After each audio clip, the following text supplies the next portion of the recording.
The original Ape Escape was released for the PlayStation back in 1999 without much fanfare.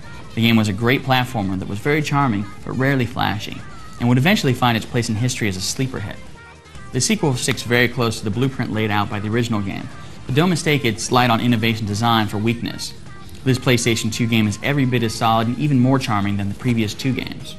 Ape Escape 2 puts you in the role of Hikaru, the cousin of Spike, who was the original protagonist from the first game. Unaided, Hikaru can do very little.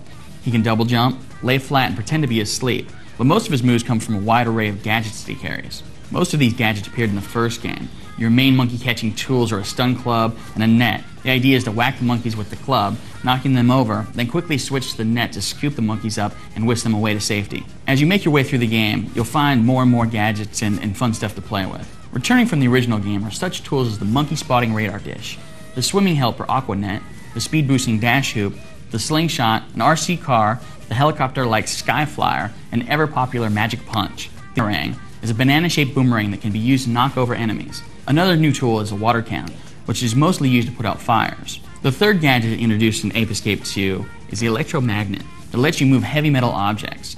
Overall, the game throws quite a few puzzles at you, but solving most of them is fairly easy as figuring out which gadget is it to use in a certain situation. The game's control is also a breeze to figure out. Ape Escape was the first game that required use of the DualShock controller. Ape Escape 2 mimics that control using the DualShock 2 almost identically. The overall object in Ape Escape 2 is to catch monkeys, 300 monkeys to be exact, though you can finish the game with a significantly lower number. Catching monkeys is simple as finding them and netting them, though the wide array of monkeys requires you to use a bit of tact as you play. Some monkeys aren't alert enough to notice you sneaking up behind them, making them easy marks. Throughout the game you'll encounter a bunch of these easy monkey targets, but some of them actually put up a fight. You'll fight ninja monkeys, night monkeys, oozy-toady monkeys, and even fire-breathing monkeys. The game breaks it down ever further by placing a few more specialized monkeys in there as well. There are enough different monkeys in the game to make you feel like each one has its own personality. The boss battles further this by putting you up against monkeys in the forms of unicycle bikers, J-pop singers, and even superheroes.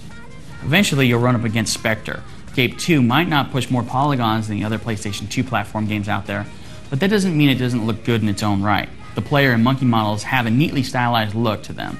The game runs at a smooth frame rate and features some really nice animation, especially from the game's cast of monkeys who hop and shuffle around to create great comedic effect. The environments are large and lush, ranging in design from ice-filled caverns to deserts, beaches, and indoor settings such as dojos, pyramids, and castles.